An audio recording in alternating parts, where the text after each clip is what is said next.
Okay, welcome. This is Mr. Girk, and we are going to be doing Chapter 2 for Geometry. We have 11 words we're going to get through today. And first one we're going to start with is conditional statement. Conditional statement is a logical statement that has a hypothesis and a conclusion. And the most common one that we're going to see is going to be an if-then form. So I'm going to put these both together. The hypothesis and the conclusion. Um, the if part of a conditional statement will be the hypothesis. The then part of the conditional statement will be the conclusion. So for example, if you live in Dallas, then you live in Texas. That is a conditional statement. So the hypothesis will be the you live in Dallas part. And the conclusion, that will be the you live in Texas, which is true. If you live in Dallas, you definitely live in Texas. So that is the conditional statement that we'll be using the most will be an if-then statement, which I believe we have seen before. So conditional statement, hypothesis, and conclusion.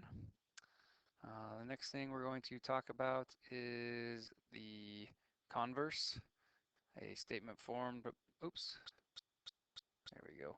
Statement formed by exchanging the hypothesis and the conclusion. And, oh, sorry, that is the wrong converse. Let me get rid of that. My bad. So the converse to our previous statement. So we exchange the hypothesis and the conclusion. So up here we had if you live in Dallas, then you live in Texas. And some statements will be a converse to our original conditional statement. And the converse of if you live in Dallas, then you live in Texas is if you live in Texas, then you live in Dallas, which is not true. If you go back to our original one, if you live in Dallas, then you live in Texas, that is true. But if you live in Texas, that would be our hypothesis, you live in Texas, and our conclusion, you live in Dallas, that is not a true statement. So sometimes we will have a conditional statement that is true, but if you take the converse of it, it will not be true. And this is a situation where it will not be true. All right, next one will be a conjecture. A conjecture is an unproven statement that is based on observations. So for example,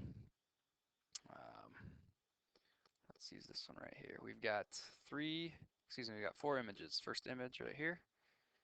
All right, second image is this one right here. Third image right here, and the fourth image right here. So what I'd like for you to do is push pause and sketch what you think the 5th image will look like. You're going to make an unproven statement based on these observations. So here's your observations. First image, second image, third image, fourth image. Go ahead and write down what you, or draw what you think the 5th image will be. So go ahead and push pause.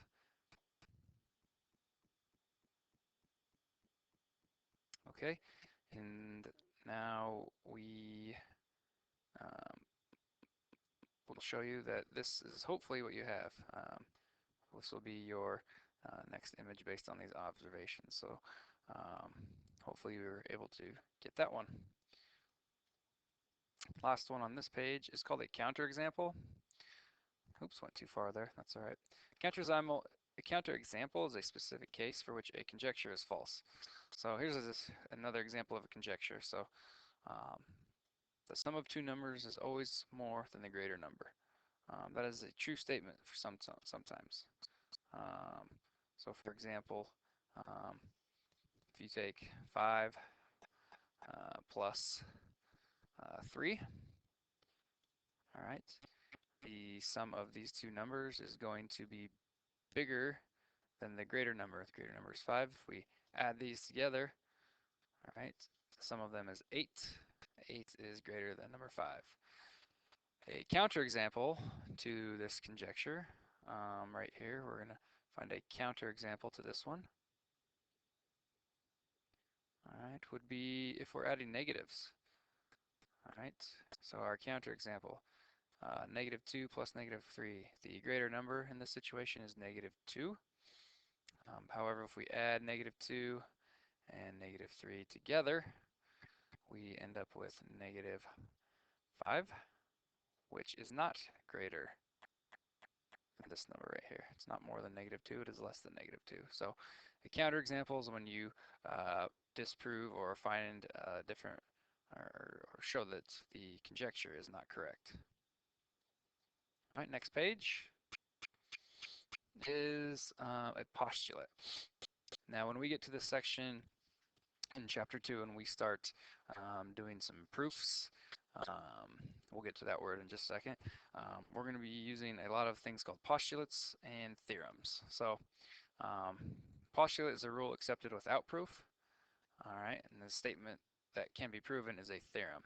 So for example, one of the many postulates we'll learn in this chapter is two lines that intersect at a single point. And this is our picture for that. We have two lines intersecting. They intersect at one point, and there's our point right there. There are many other postulates that we'll be going over in this section, or in this chapter, and many theorems as well. So these are two things that we're going to use to do proofs. And a proof is a logical argument that uses deductive reasoning to show that a statement is true. And the most common proof that we're going to use is something called a two-column proof. And we will get into two-column proofs a lot this chapter. This chapter is very heavy on these things called proofs. And this is a very loose example here of what a two-column proof is, but they will be labeled with a statement up top on the left and your reasons on the right. And we'll have a bunch of work in here trying to prove things. And on the right, we're going to have all of our theorems and postulates that help us prove those things and that help us show that each step that we have over here is true. So we'll use some deductive reasoning to show how we end up with our hopefully correct two-column proof. So it's just an argument we use to show that a statement is true. That's what a proof is. We're going to prove things that they are true. All right, and a couple of refresher ones towards the bottom here. Perpendicular lines are two lines that intersect to form a right angle. They actually form more than one right angle. It just depends on how they show. If they are two intersecting segments like this, they would only form one angle. If one of them extends, we would actually have two right angles. And if they both extend, we'll have four right angles. But two lines intersect to form a right angle, that's perpendicular lines. And the last one of the day is equation. It's a mathematical sentence that uses an equal sign to show that two expressions are equal.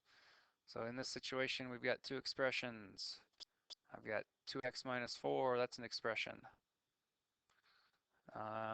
The number 12 is an expression on its own. Any constant can be an expression. 12 is a constant, so it can be an expression. So this expression is equal to that expression because of our equal sign there. Therefore, we have an equation. If it's no equation, if we do not have an equation, it's just simply, or excuse me, if it does not have an equal sign, it's just an expression. This is an expression by itself.